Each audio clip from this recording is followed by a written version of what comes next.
नमस्कार, मी सुनीताच किचन रेसिपीमध्ये आपलं मनापासून स्वागत. तर आज आपण करणार आहोत कैरीचा भात. तर हे बघा, भात कसा एकदम सुटसुटीत असा झालेला आहे आणि पूर्णपणे आंबट आणि तिखट असा झालेला आहे. आपण घरच्या घरी पण एकदम सुंदर असा भात तयार करू शकतो. अगदी हॉटेल स्टाईल भात तयार करू शकतो. आणि हा जर भात खायचं म्हटलं, करायच्या आधीच तोंडाला पाणी सुटतं. तर याची पूर्ण रेसिपी आपण याच्या पुढे पाहणार आहोत. मी या ठिकाणी 1 वाटी तांदूळ घेतलेत आणि आता आपण हे स्वच्छ धुवून घेऊयात.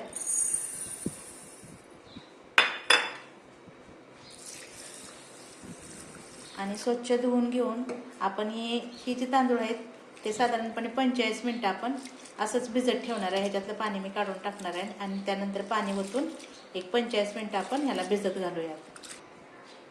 हे बघा, धुवून घेतल्यात आपण तांदूळ आणि पूर्ण स्वच्छ धुतल्यात. ह्याच्यात आपण पाणी घालून 45 मिनिटं आपण असंच भिजत ठेवणार आहोत त्याला. आणि 45 मिनिटानंतर आपण भात कसा करायचा ते मी तुम्हाला सांगणार आहे. आपण आता पाणी उकळवायला ठेवूया भात करायसाठी. तर मी ह्यानं 1 वाटी तांदूळ घेतलं होतं, ह्यानंच आपण 2 वाट्या पाणी घेणार आहोत. बरोबर 2 वाट्या म्हणजे दुप्पट घ्यायचं. तुम्ही जर कपाने घेतलं असेल तर कपाने घेऊ शकता. आणि हे पाणी पूर्णपणे उकळू द्यायचं. ह्या पाण्यामध्ये थोडंसं लिंबू पिळूयात आपण, कारण का तर भात एकदम पांढरा शुभ्र होतो. त्यासाठी लिंबाची फोड जर घातली तरी पण काय फरक पडत नाही. परत उकळताना फक्त काढून घ्यायचं. आता फक्त लिंबाचा रस थोडा घालते मी. हे पाणी उकळू द्या पूर्णपणे आणि उकळल्यानंतर आपण त्याच्यात आपण जे भिजत घातला होता भात तो घालणार आहोत. ह्याच्यात तांदूळ घातलं होतं ते. पाण्याला पूर्णपणे उकळी आली आहे. आणि हे बघा, आपण तांदूळ जे भिजत घातलं होतं ते पूर्णपणे व्यवस्थित असं भिजलेलं आहे. हे तांदूळ आता आपण पाणी न करता घालता असंच ह्याच्यात टाकणार आहोत. आणि पाण्याबरोबरच हे उकळू द्यायचे. गॅस एकदम फुलच आहे.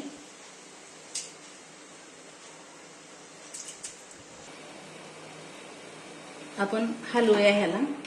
हे बघा, थोडंसं हे झालंय. आता गॅस जरी फुल असला तर तांदूळ घातल्यामुळं पाणी थोडंसं गार झाल्यासारखं वाटतं, पण परत अजून उकळेल.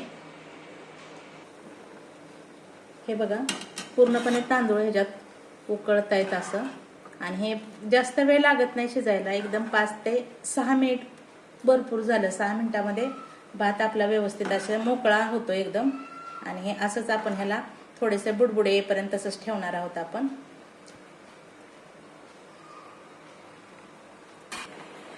हे बघा, पाणी कमी होत आले. अजून आपण ह्याला 2 मिनिट ठेवणार आहोत. अजून थोडं पाणी कमी व्हायला पाहिजे. मग नंतर आपण गॅस कमी करून त्याच्यावर झाकण ठेवणार. असंच न झाकण ठेवताच भात आपण शिजवून घेणार आहोत. हे बघा, आता एकदम अशा बुडबुडे यायला लागल्यात, म्हणजे पाणी पूर्णपणे कमी होत आले. आता आपण गॅस कमी करूयात. बंद नाही करायचा, कमी करायचा. आणि थोडा वेळ झाकून ठेवूया, कारण ते वाफेनं पूर्णपणे शिजला जातो भात आपला आणि पूर्ण मोकळा होतो. आपण पाहूया भात शिजला. हे बघा, पाणी पूर्णपणे आटत आले त्याच्यातलं. आणि एक शिप काढून आपण पाहूयात शिजलाय का भात. गॅस चालूच आहे बरं का. हे बघा, शिजलेला आहे. आणि आता आपण काय करूया, गॅस बंद करूया आणि हे एका ताटात काढून घेऊया भात पूर्णपणे. आपण हा भात आता गरम आहे तोपर्यंतच एका ताटामध्ये काढून घेणार आहोत. हे बघा, किती पांढरा शुभ्र असा झालाय आणि किती सुटसुटीत झालाय. हे पूर्णपणे गार करायसाठी ताटातच काढणार आहे सगळं. अगदी व्यवस्थित झालाय भात. आणि हा पसरून ठेवायचं, पूर्ण गार करायचा. फॅनच्या खाली जर गार केला तरी पण चालू शकेल. एक 10-15 मिनिटांना आपल्याला ज्या वेळेला पाहिजे त्यावेळेला आपण ह्याला फोडणी देऊ शकतो. आपण ह्याच्यामध्ये मीठ नाही घातलेलं, आपण करताना मीठ घालणार आहोत ह्याच्यामध्ये.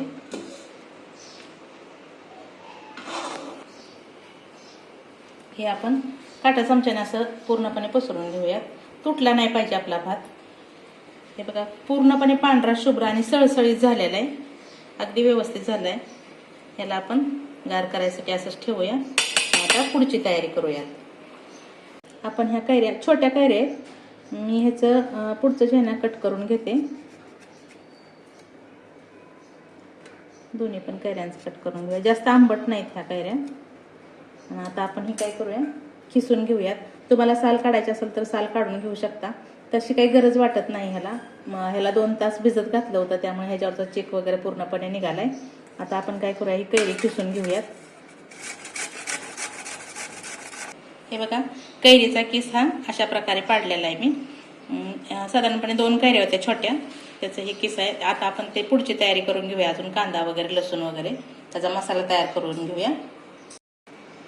आपण 10-12 लसणाच्या पाकळ्या आणि 1 चमचा जे जिरं आहेत ना ते घेणार आहोत आपण. ते फक्त चोळून घेऊयात असं आणि ते बारीक नुसतं करूयात. थोडंसं बारीक करायचं, जास्त पण बारीक नाही, काय ओबडधोबड करायचं. हे मिक्सरला लावून घेऊया. तुम्ही काढून जर घेतलं तरी पण चालू शकेल. आपण हे मिक्सरनं काढून घेऊ. गॅसवरती कढई ठेवली. ह्याच्यामध्ये 2 मोठे चमचे आपण तेल घालणार आहोत.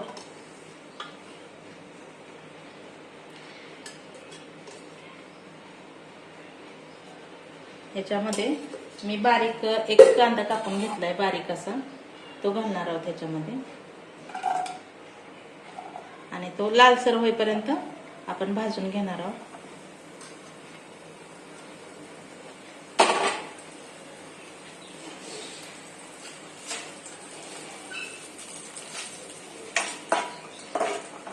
कांद्यातलं सगळं पाणी जाऊ द्यायचंय.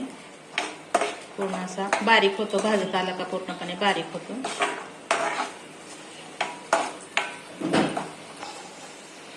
हे बघा कांदा भाजलाय आपला. मगाशी जे आपण लसूण आणि जिराची पेस्ट केली ना ते टाकूयात. जिरं एकदम ओबडधोबड मी केल्यात आहे, ते हलवून घेऊया व्यवस्थित.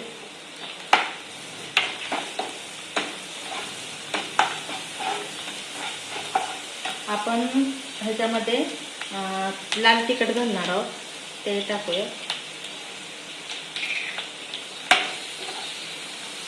त्यानंतर 10-12 कढीपत्त्याची पानं घालणार आहोत ह्याच्यामध्ये आणि जो किसलेला जी कैरी होती ना ती घालणार आहे आपण ह्याच्यामध्ये. कैरी टाकून घेतली आपण ह्याच्यात किसलेली. आणि आपण भातामध्ये मीठ घातलेलं नाही, त्यामुळे ह्याच्यामध्येच आपण मीठ घालणार आहोत. तुम्ही तुमच्या चवीनुसार घाला मीठ. भातामध्ये कसलंच मीठ घातलेलं नाही. आणि त्याचबरोबर ह्याच्यामध्येच वाटाणे घालणार आहोत आपण थोडे आणि व्यवस्थित असे परतून घेणार आहोत. 2 ते 3 मिनिट पूर्णपणे ह्याला परतून घेणार आहोत आपण. हे बघा हे पूर्णपणे परतून घेतलंय आपण, अगदी व्यवस्थित झालंय. आणि आपण जे भात केलेला होता ना त्याच्यातला आपण निम्माच घालणार आहे, सगळा घालणार नाही. तुम्हाला ज्या पद्धतीनं हे करायचं असेल ना किती घालायचं त्यानुसार तुम्ही घालू शकता. आपण निम्मा घालणार आहे ह्याच्यामध्ये. आणि नंतर जर तुम्हाला वाटलं की जास्त होते हे मसाला तर त्याच्यामध्ये तुम्ही अजून ऍड करू शकता भात. हे बघा अगदी व्यवस्थित झालाय कैरीचा भात आपल्या.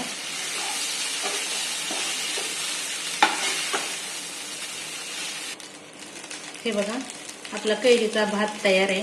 खूप सुंदर झालाय, अगदी सुटसुटीत असा झालेला आहे. आपण ह्याच्यावरती वरून थोडी कोथिंबीर पेरणार आहोत.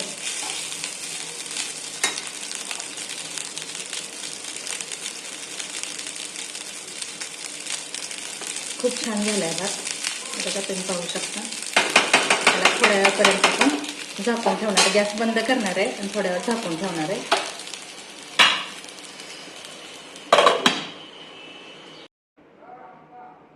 आपला कैरीचा भात तयार आहे. आता आपण एका प्लेटमध्ये काढून घेऊया. खूप छान भात आहे बघा, तुम्ही ट्राय करून एकदा. त्याच्यावरून वरून थोडी कोथिंबीर फक्त पेरते मी आणि थोडीशी कैरीच्या फोड्या ज्या आहेत त्याही खूप छान लागतात ह्याच्याबरोबर. अगदी तोंडाला पाणी सुटायसारखा भात असं तयार झालेला आहे. आणि कैरीचे थोडे थोडे बारीक काप करून घेतले होते ते पण वरून आपण टाकणार आहे ह्याच्यामध्ये. जर तुम्हाला हा व्हिडिओ आवडला असेल तर लाईक करा, शेअर करा, कमेंट्स करा आणि जर माझ्या चॅनलवर तुम्ही नवीन असाल तर सबस्क्राईब करा.